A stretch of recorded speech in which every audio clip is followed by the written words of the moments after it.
I said, lay down.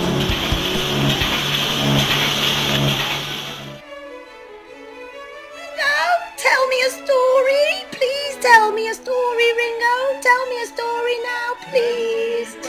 All right then, I'll tell you a story. I'll tell you about her indoors, Natalie Archer's project to raise money for the Sam and Ruby charity. It was set up by her family when her sister and niece passed away in 2004 in the tsunami in Thailand.